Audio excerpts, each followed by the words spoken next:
उस घर में आखिरकार कौन कौन मौजूद था, क्या कोई नौकर भी मौजूद था या सिर्फ और सिर्फ अपर्णा यादव के भाई यानी कि प्रतीक यादव का साला ही सिर्फ मौजूद था। इस तरह के कई सारे सवाल खड़ा हो रहा है। लेकिन दर्शकों मैं आपको बता दूं, जो इन तमाम सवालों का जवाब तो हम आपको देंगे ही देंगे, लेकिन साथ ही हम आपको यह भी बता देंगे इन मामलों को लेकर के उत्तर प्रदेश के मुख्यमंत्री योगी आदित्यनाथ जी क्या कुछ एक्शन लेने जा रहे हैं, भारतीय जनता पार्टी क्या एक्शन लेने जा रही है, और जो अपर्णा यादव जो खुद भारतीय जनता पार्टी से जुड़ी हुई है, उन्होंने योगी आदित्यनाथ जी के सरकार से क्या कुछ जो है गुहार लगाई है जांच को लेकर के, ये तमाम चीज हम आपको बताएंगे।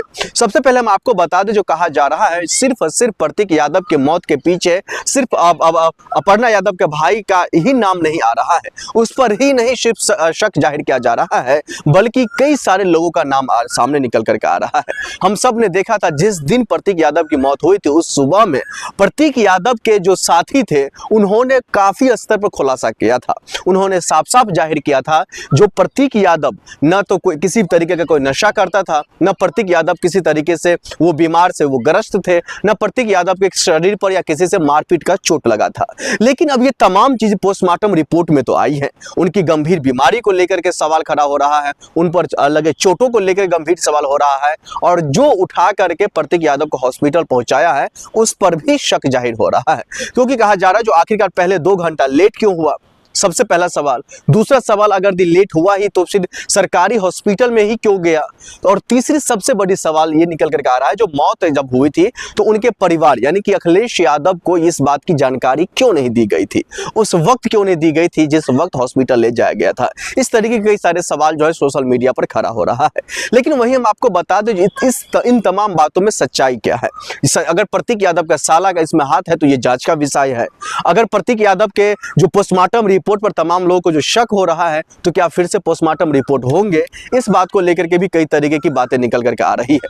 लेकिन अब इन तमाम चीजों का, इन तमाम सवालों का कहीं ना कहीं कोई महत्व नहीं रह जाता है, क्योंकि इन तमाम चीजों को लेकर के अपर्णा यादव खुद नहीं चाह रही है जो जांच हो। क्योंकि अखिलेश यादव तो एक तरफ कह चुके हैं पहले ही दिन जो इन मामलों को लेकर के जांच होनी चाहिए, अपर्णा और माफ कीजिएगा और समाजवादी पार्टी के तमाम कार्यकर्ता कह चुके हैं जांच होनी चाहिए। लेकिन आखिरकार इन तमाम जो प्रक्रियाएं हुई है, जो घटनाएं हुई है, क्या ये तमाम चीजें नेचुरल थी या फिर ये तमाम जो घटना है वो किसी साजिश का शिकार था।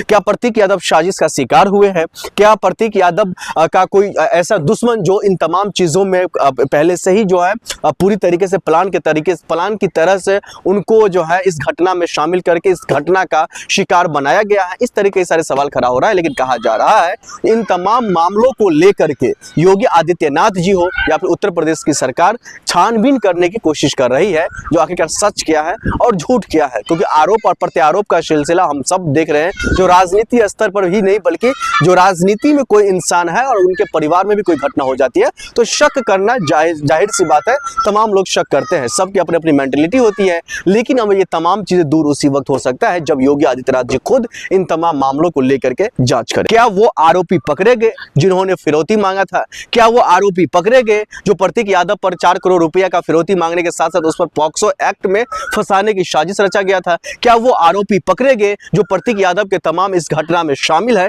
इस तरीके के कई सारे सवाल है, जवाब का आता पता नहीं है, क्योंकि उत्तर प्रदेश में योगी आदित्यनाथ जी की सरकार है। ये शब्द मेरा नहीं है, सोशल मीडिया आप खोल करके देख लीजिए, #प्रतीक यादव डेथ आप सर्च कर लीजिए, तमाम चीजें आपको मिल जाएंगे, दूध का दूध पानी का पानी हो जाएगा। लेकिन अभी जो मौजूदा स्थिति है, मौजूदा जो हालात है, मौजूदा जो माहौल चल रहा है उत्तर प्रदेश के अंदर में, सिर्फ और सिर्फ आरोपी को ढूंढने का कामकाज हो रहा है। कहा यह जा रहा है जो भाई आखिरकार ये आरोपी है कौन जो 4 करोड़ रुपया का फिरौती मांगा? आखिरकार ये आरोपी, ये जो है दुस्साहस करने वाले कौन है जो समाजवादी पार्टी के गिरोह में यानी समाजवादी पार्टी के कुनमा में हाथ मारने की कोशिश किया है? आखिरकार वो आरोपी गिरफ्तार क्यों नहीं हो रहे हैं? उसके पीछे कौन है? आखिरकार उसको बचा कौन रहा है? उसको संरक्षण कौन दे रहा है? कई तरीके के सवाल खड़ा हो रहा है। लेकिन सवाल यह है जो क्या इन तमाम मामलों को लेकर के खुद अपर्णा यादव जांच कराएंगे? क्या खुद अपर्णा यादव इन तमाम जो फिरौती का मामला था या फिर तमाम जो पॉक्सो एक्ट में फंसाने की जो मामला था, इन जो साजिश रची जा रही थी, इन साजिशों को लेकर के क्या वो थाने पहुंचेंगे? ये तो खैर आने वाले वक्त में ही पता चलेगा। लेकिन वही दर्शकों मैं आपको बता दूं, जो अपर्णा यादव के पति अब इस दुनिया में नहीं है, लेकिन उन पर जो आरोप लगाने की जो कोशिश कर रहा था, उनसे जो फिरौती मांगने की कोशिश कर रहा था, क्या यही तमाम लोग तो नहीं है अपर्णा यादव यादव के पति के मौत के पीछे क्या यही तमाम लोगों का तो हाथ नहीं है? ये तो खैर आने वाले वक्त में ही पता चलेगा। क्या छानबीन के बाद ये तमाम आरोपियों को अगर पर्दाफाश होता है तो क्या इनको जेल भेजने की क्या जो कामकाज है भारतीय जनता पार्टी करेंगी, योगी आदित्यनाथ जी करेंगे? ये तो खैर आने वाले वक्त में ही पता चलेगा।